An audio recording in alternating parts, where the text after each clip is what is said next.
अंदर आ जाइए, हमें आपका ही इंतजार था। हमें पता है कि आप यह वीडियो हमारी वेबसाइट या यूट्यूब चैनल पर देख रहे हैं, क्योंकि आप जानना चाहते हैं कि इस तरह के दस्तावेज का अपोस्टिल जल्द से जल्द और आसानी से कैसे कराया जाए। तो तैयार हो जाइए और चलिए शुरू करते हैं। नमस्ते। अगर आप अभी यह वीडियो देख रहे हैं तो शायद आप जानना चाहते हैं कि अपोस्टिल कहां और कैसे जल्दी करा सकते हैं। यूनिवर्सिटी रिकॉर्ड्स, जिन्हें Texas secretary of state non recordable मानता है, इसकी लागत क्या होगी और प्रोसेसिंग में कितना समय लगेगा।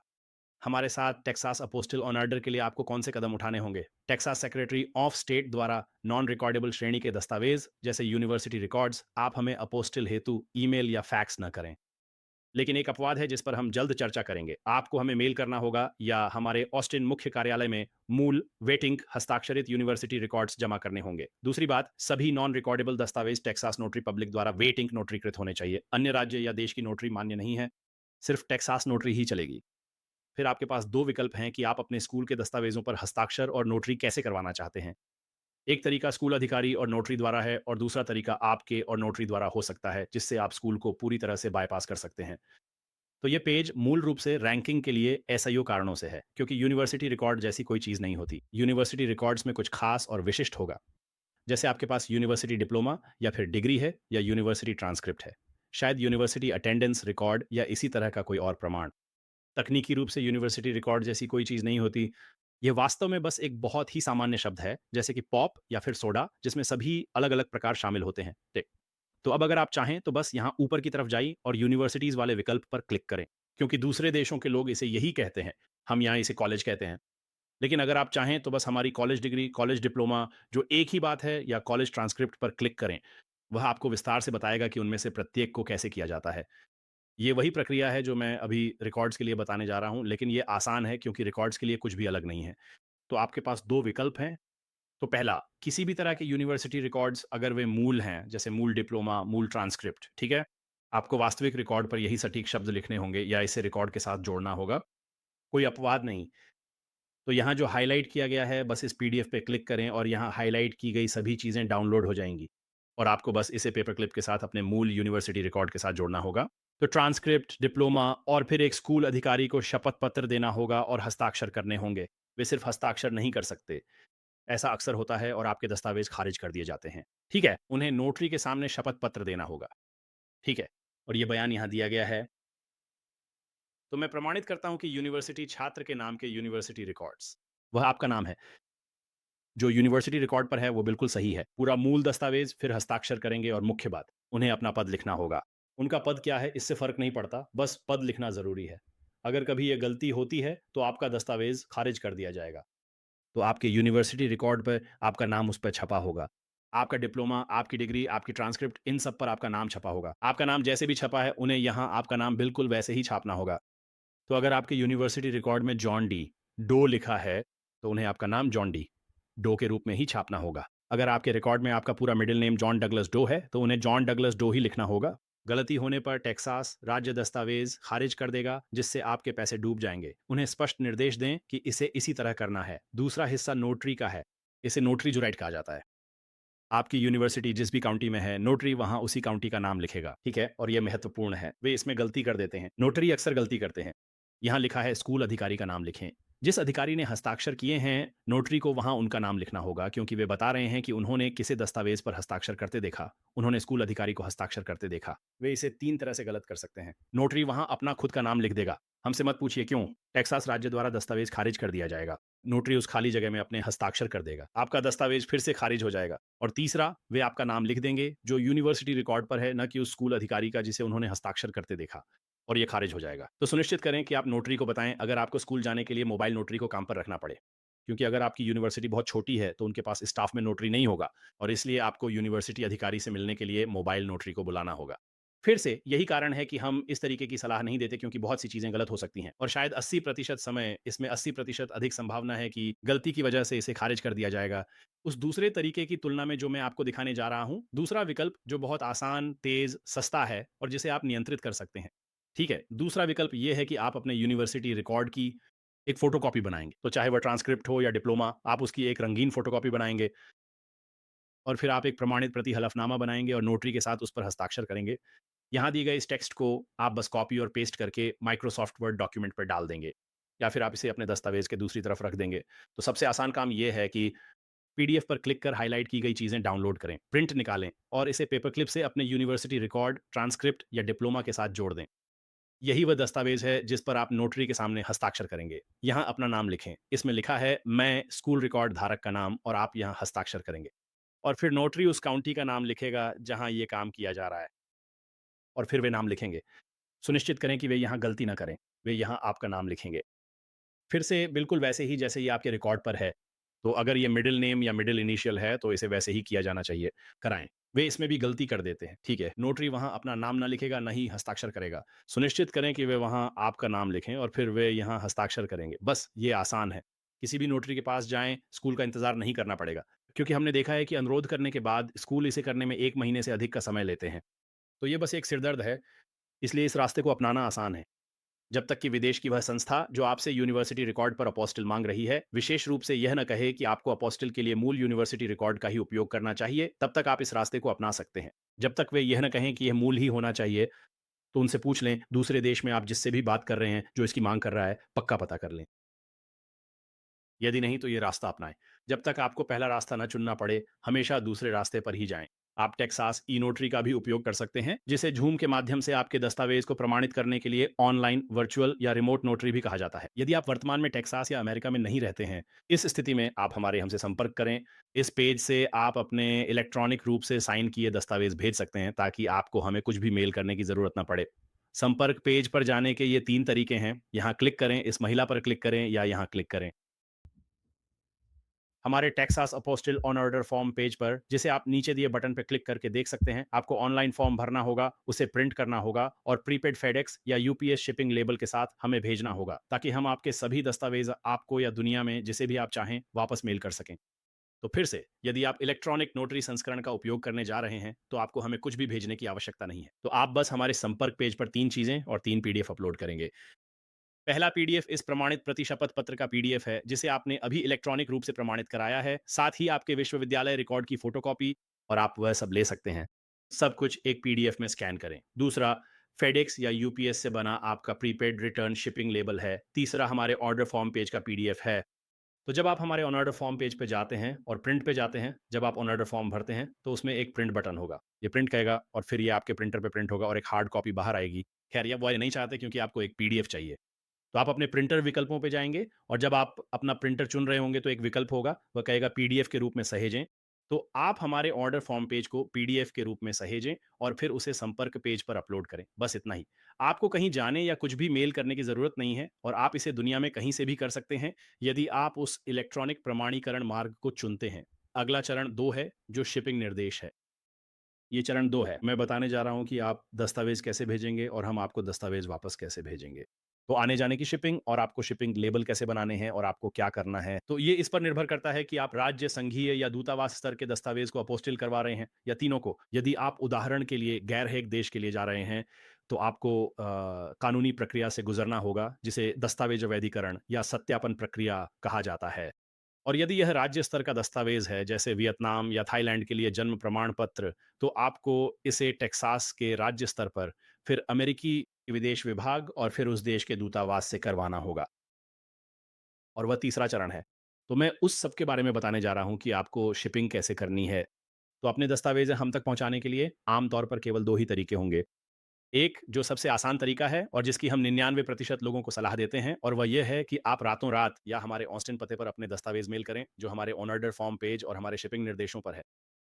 अगर आप ऑस्टिन क्षेत्र में रहते हैं, तो दस्तावेज़ हमें दे सकते हैं। इससे प्रक्रिया तेज़ नहीं होती, जिस पर हम तीसरे चरण में चर्चा करेंगे। डाक या व्यक्तिगत रूप से देने से प्रक्रिया तेज़ नहीं होती। ये वॉक इन सेवा नहीं है। आप हमारे दफ्तर से तुरंत अपोस्टिल नहीं ले सकते। ये केवल Texas secretary of state, Washington DC, main department of state या विदेशी दूतावासों में होते हैं। हम सभी वैधीकरण अपने डीसी ऑफिस में करते हैं। डीसी के सभी विदेशी दूतावासों में, जहां दुनिया के 99% विदेशी दूतावास स्थित हैं। तो अब मैं आपको बताऊंगा कि आपको क्या करना है। तो अगर आप हमें अपने दस्तावेज डाक से भेजने वाले हैं तो कृपया पोस्ट ऑफिस का उपयोग ना करें। यूनाइटेड स्टेट्स पोस्टल सर्विस का उपयोग ना करें। वे अक्सर दस्तावेज खो देते हैं। वे हर साल बिना वजह अरबों डॉलर का नुकसान करते हैं। वे अक्षम हैं, वे अविश्वसनीय हैं। उनका उपयोग ना करें। हमें दस्तावेज डाक से ना भेजें और ना ही हमसे वापस डाक से भेजने को कहें, क्योंकि आमतौर पर उनकी ट्रैकिंग बहुत खराब होती है। हम केवल फेडेक्स के उपयोग की सलाह देते हैं, लेकिन यदि आप फेडेक्स या यूपीएस चाहते हैं, या यदि आप यूरोप या दक्षिण अमेरिका या मध्य अमेरिका में हैं, तो मुझे पता है कि वहाँ डीएचएल काफ़ी लोकप्रिय है। लेकिन फिर से सबसे भरोसेमंद और जिसकी हम सलाह देते हैं और हम हर दिन उनके साथ शिपिंग करते हैं और हम हज़ारों दस्तावेज़ भेजते हैं और 6 महाद्वीपों पर हमारे ग्राहक हैं, अभी तक अंटार्कटिका नहीं पहुँचे हैं, वो फेडेक्स है। वे अब तक के सबसे भरोसेमंद हैं। यदि आप चाहते हैं कि आपके दस्तावेज़ खराब ना हो या खोएँ नहीं, तो वे सबसे भरोसेमंद हैं और यदि आप दस्तावेज़ों का उपयोग कर रहे हैं, तो वे सबसे सस्ते भी हैं यूएस में, अब तक के। और मैं आपको एक उदाहरण देता हूँ, हम अपने डीसी कार्यालय में ऑस्टिन, टेक्सास से शिप करते हैं। ये टेक्सास के बीच से लेकर देश के दूसरे छोर तक अटलांटिक महासागर के किनारे वाशिंगटन डीसी तक है। हमारे डीसी कार्यालय में दस्तावेजों को 2 दिन के फेडेक्स से भेजने में हमें $11 वास्तव में $10 और 95 सेंट लगते हैं। यदि हम यूपीएस का उपयोग करते हैं तो उसी समय सीमा के लिए ये $40 से अधिक है। यदि हम पोस्ट ऑफिस का उपयोग करते हैं तो यह $20 से अधिक है। ये लगभग $23 है। ये 2 गुने से भी ज़्यादा है। तो यदि आप दस्तावेज भेज रहे हैं तो फेडेक्स यूपीएस और पोस्ट ऑफिस की तुलना में बहुत सस्ता है। यदि आप इसे रातों रात या 2 दिनों के भीतर तेजी से कर रहे हैं तो अधिकांश लोगों को इसका एहसास नहीं होता। ये केवल तभी है जब आप फेडेक्स वन विकल्प का उपयोग करते हैं और हमारे शिपिंग पेजों पर हमारा वीडियो इसके बारे में विस्तार से बताएगा और मैं इसे समझाऊंगा। तो यहाँ वे लिंक दिए गए हैं जिन पर आपको क्लिक करना है। तो ये एक लंबा वीडियो होगा, एक और 15-20 मिनट का वीडियो। यह आपको कुछ ऐसा बताएगा जो फेडेक्स या यूपीएस अपनी वेबसाइट पर भी नहीं करते हैं। हमारे पास स्क्रीनशॉट और एक वीडियो है जो स्क्रीनशॉट के माध्यम से बताता है कि आप दुनिया में कहीं से भी fedex.com या ups.com पर प्रीपेड रिटर्न शिपिंग लेबल कैसे बना सकते हैं। तो मुझे इससे कोई फ़र्क नहीं पड़ता कि आप दुनिया में कहाँ रहते हैं, आप ऑनलाइन जाकर प्रीपेड शिपिंग लेबल बना सकते हैं और फिर आप उसे प्रिंट करके हमें डाक से भेज सकते हैं या आप उसे डाउनलोड करके उनके द्वारा दी गई पीडीएफ को ईमेल कर सकते हैं। ये केवल एक पीडीएफ है। आप हमें शिपिंग लेबल नहीं दे सकते। वर्ड डॉक्यूमेंट या जीआईएफ या जेपीईजी या जो कुछ भी हो, आपको मूल पीडीएफ की आवश्यकता है जो यूपीएस और फेडेक्स दोनों आपको देंगे। जब आप इसे बनाते हैं और यहाँ इन लिंक पर क्लिक करते हैं, तो वे आपको एक वीडियो दिखाएँगे और स्क्रीनशॉट के माध्यम से बताएँगे कि आपको इसे कहीं भी कैसे करना है। ठीक है? और अंतर्राष्ट्रीय शिपिंग के लिए आपको वह तैयार करना होगा जिसे आमतौर पर कस्टम्स इनवॉइस कहते हैं। रसीद जो आपको बनानी होगी। आप इन पर क्लिक करें, ये फेडेक्स के लिए और ये यूपीएस के लिए। और हमारे पास आपके लिए पहले से भरा हुआ एक टेम्पलेट है जिसे आपको बस पूरा करना है। और फिर अपना नाम और तारीख लिखें और उस पर तारीख डाल दें।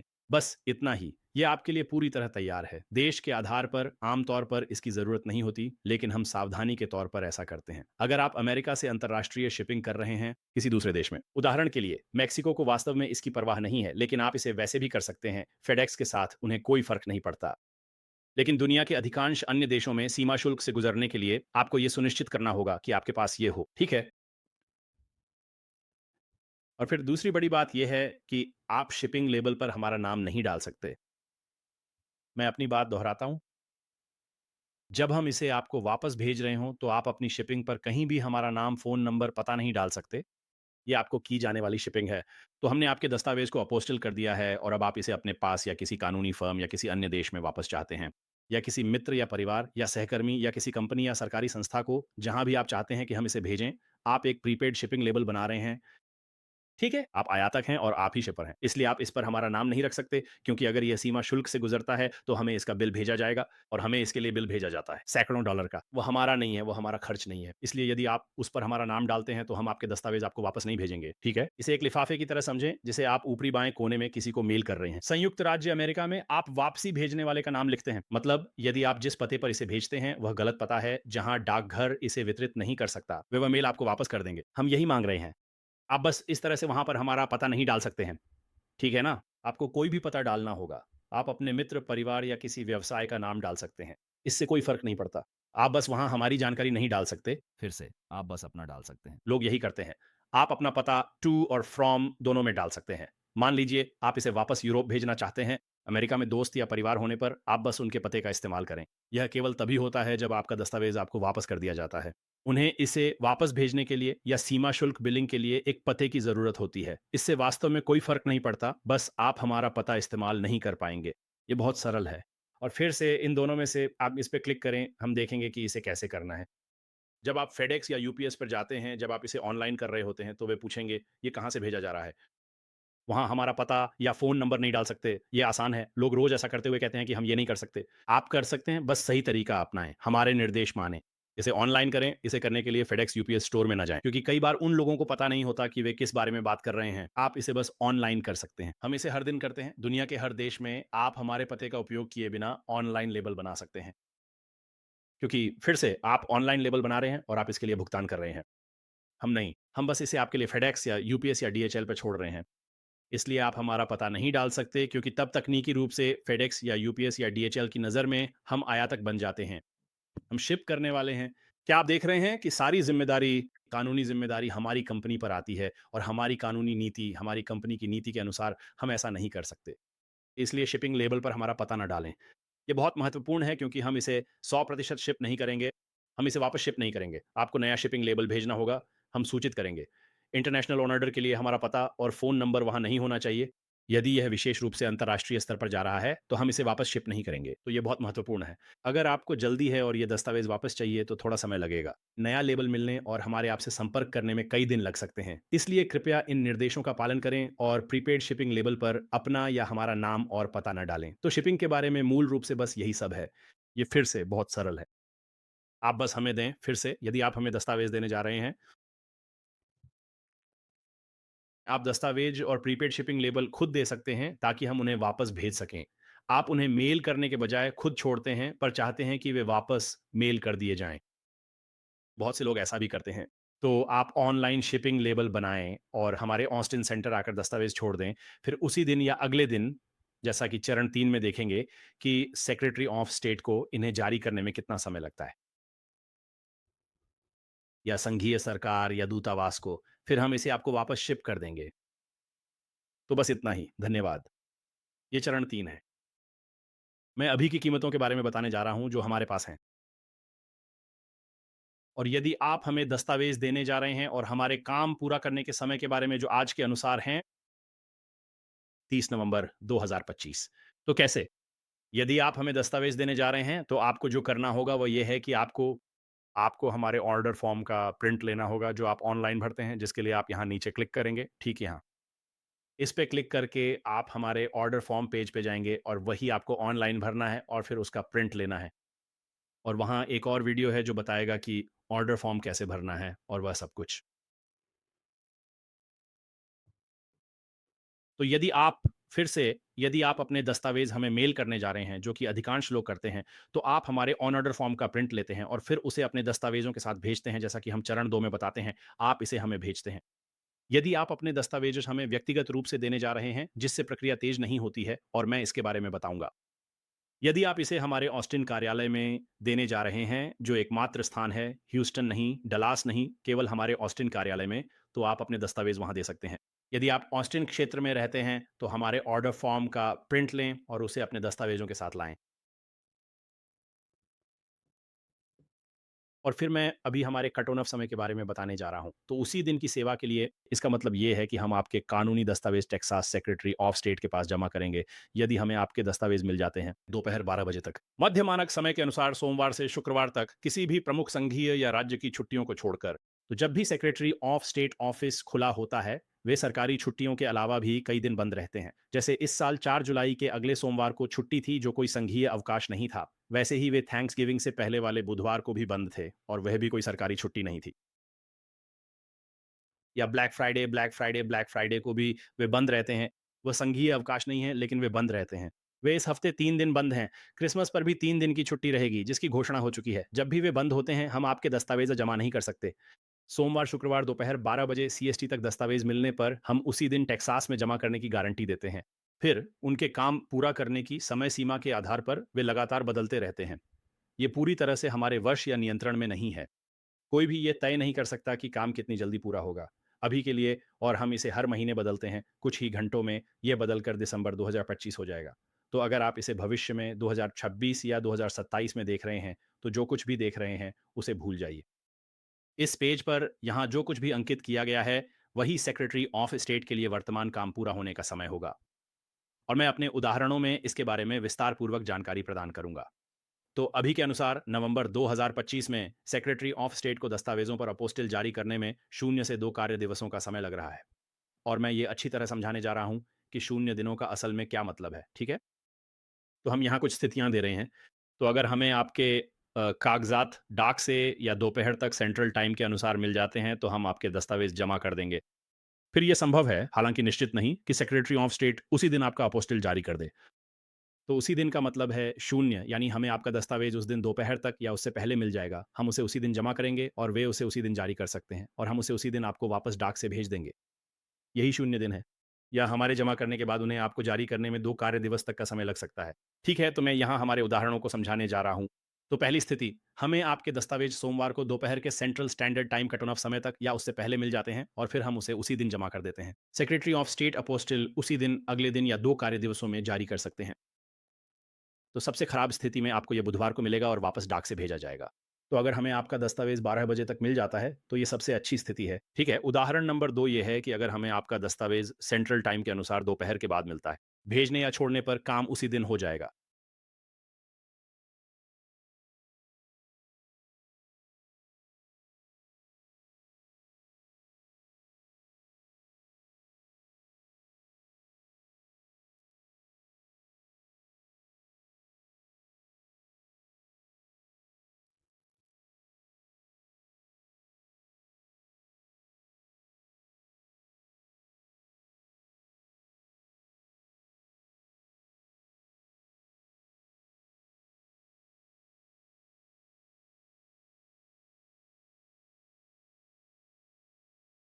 हम इसे अगले दिन जमा करेंगे, फिर हम इसे केवल अगले दिन ही जमा कर सकते हैं। हम इसे अगले कार्य दिवस पर फाइल करेंगे और फिर वे इसे उसी दिन जारी कर सकते हैं, यानी शून्य दिन। वे इसे अगले कार्य दिवस 1 दिन या 2 कार्य दिवसों में जारी कर सकते हैं। तो सबसे खराब स्थिति में हम इसे लेकर उस गुरुवार को आपको वापस मेल कर सकते हैं।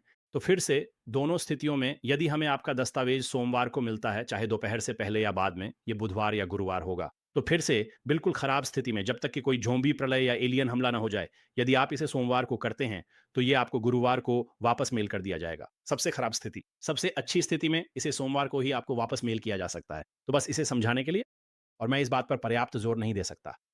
यदि आप ऑस्टिन में हमारे मुख्य कार्यालय आ रहे हैं, तो मेल करने के बजाय दस्तावेज़ खुद देने से प्रक्रिया तेज़ नहीं होती है। इससे कोई फ़र्क नहीं पड़ता कि हमें वे खुद देने से मिलते हैं या मेल से दोपहर से पहले या बाद में, समय उतना ही लगेगा।